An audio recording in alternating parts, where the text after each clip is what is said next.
राम राम. मी Prakash Mahajan, Mahajan and Mahajan YouTube चॅनलसाठी मोठा गाजावाजा करून काल मुंबईत श्री अमित ठाकरे यांचं राजकीय लॉन्चिंग झालं अशी एक बातमी आली. अमित ठाकरे एक तरुण, संयमी, शांत, सुसंस्कृत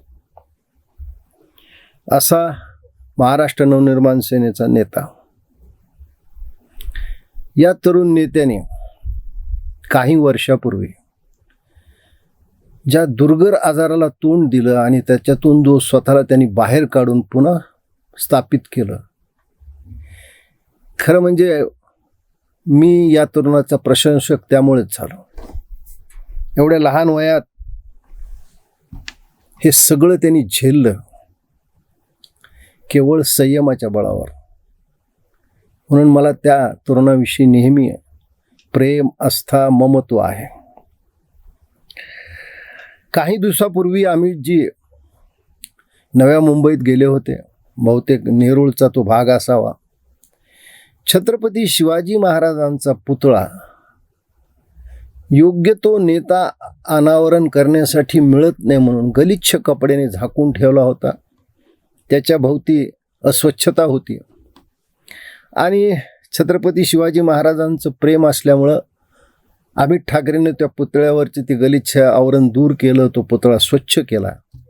एक प्रकारे त्याचं त्यांनी अनावरणच केलं. ही घटना मला ज्यावेळेस कळाली त्यावेळेस मी त्यांचं व्हॉट्सअपवर अभिनंदन केलं. म्हणलं मला खूप बरं वाटतं, कारण अमित ठाकरेच असे एकमेव ठाकरे आहेत की ज्यांच्यावर छत्रपती शिवाजी महाराजांचा पुतळा स्वच्छ केला म्हणून पोलिसांनी केस केली. कोणत्या ठाकरेवर आजपर्यंत अशी केस झाली नाही. त्या अर्थानं सुद्धा एक त्यांचं हे वेगळेपण आहे. इथपर्यंत हे सगळं ठीक होतं. आता पोलिसांनी त्यांच्या पद्धतीप्रमाणे त्यांना नोटीस घेऊन ते त्यांच्या राहत्या घरी शिवतीर्थावर दादरला गेले आणि खरा राजकारणाचा खेळ तिथून सुरू झाला. त्यांच्या 2-4 हवालदारांच्या डोक्यात असं आलं की या गोष्टीचा आपण फायदा घेऊ शकतो. युवराज आमचा भोळा, युवराजनं मान्यता दिली. मग युवराजनं काय सांगितलं की मी घरी नोटीस घेणार नाही, मी नव्या मुंबईत येऊन पोलीस स्टेशनमध्ये येऊन नोटीस घेईन. खरं म्हणजे असं कधी घडत नसतं. पोलीस घरीच नोटीस आणून देत असतात. शेवटी मोठ्याचं लेकरू. आणि मग अमित ठाकरे ती नोटीस घ्यायला नव्या मुंबईत आले. या दरम्यानमध्ये छत्रपती शिवाजी महाराजांच्या पुतळ्याचं रीतसर अनावरण झालं. एकनाथजी शिंदे आले नाहीत, पण नव्या मुंबईचे करते धरते श्री गणेश नाईक यांनी त्याचं अनावरण केलं. आणि कुणीतरी वार्ताहरांनी त्यांना याच्यावर प्रश्न विचारला असता गणेश नाईकांनी सांगितलं की ठाकरे कुटुंब हे कायद्याला मानणारे आहे, ते काही कायदा तोडणारे नाही, त्यांनी काही वावगं केलं नाही. पण मोठ्या गाजावाजा करून मोठ्या मिरवणुकीनं काही लोक घेऊन आम्ही जी नव्या मुंबईत गेले, त्या पुन्हा छत्रपती शिवाजी महाराजांच्या पुतळ्याजवळ स्टेज उभा केलं आणि तो सगळा सोहळा प्रत्येकाने प्रसारमाध्यमात पाहिला. खरं म्हणजे अमित ठाकरेला जर पुन्हा लॉन्च करायचं असलं असतं तर पक्षाने नगरपंचायत आणि नगरपालिकेच्या निवडणुका जोमाने लढवायला पाहिजे होत्या. अमित ठाकरेला प्रचारात हिरारीनं उतरवायला पाहिजे होतं, पण असं केलं नाही. नगरपालिका नगरपंचायत समितीमधून नेहमीच्या स्वभावाप्रमाणे माघार घेतली आणि गाजावाजा काय केला की अमित ठाकरेचं पुन्हा राजकीय लॉन्च. खरं म्हणजे ज्या लोकांनी हे सगळं घडवून आणलं त्यांना अमित ठाकरेविषयी काहीही पडलेलं नाही.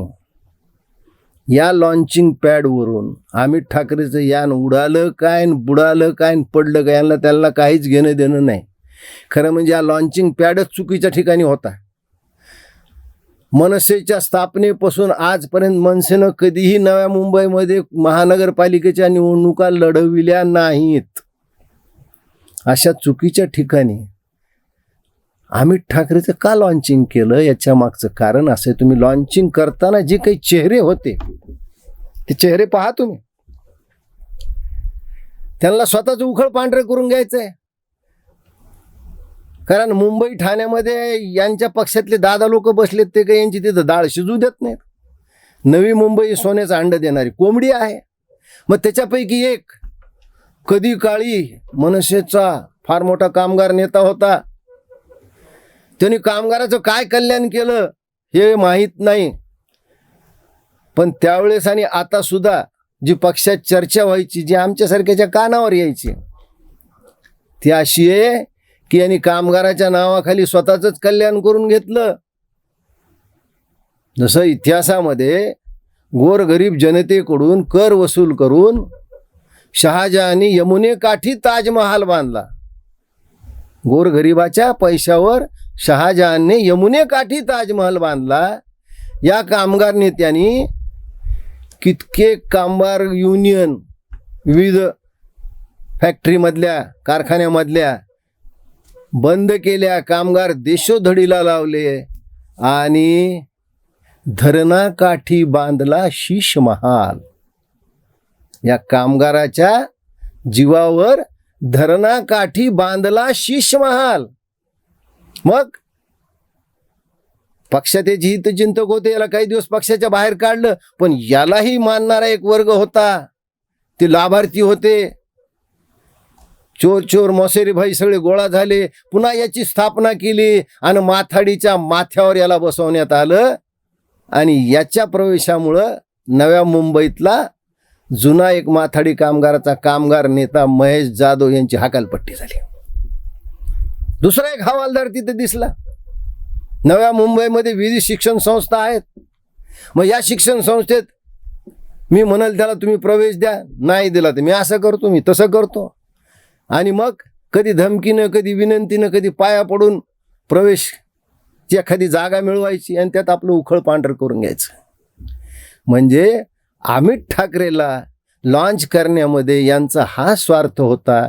युवराजाचं काय होईल ते होईल, आपलं उखळ पांढरं झालं पाहिजे, आपल्या पोळीवर तूप पडलं पाहिजे, हा एकमेव उद्देश होता. अमितजी, अशा लोकांना ओळखा. मी पक्षात असल्यापासून तुम्हाला सांगतो, तुम्ही खूप सरळ आहात. जग एवढं सरळ नाही. धन्यवाद.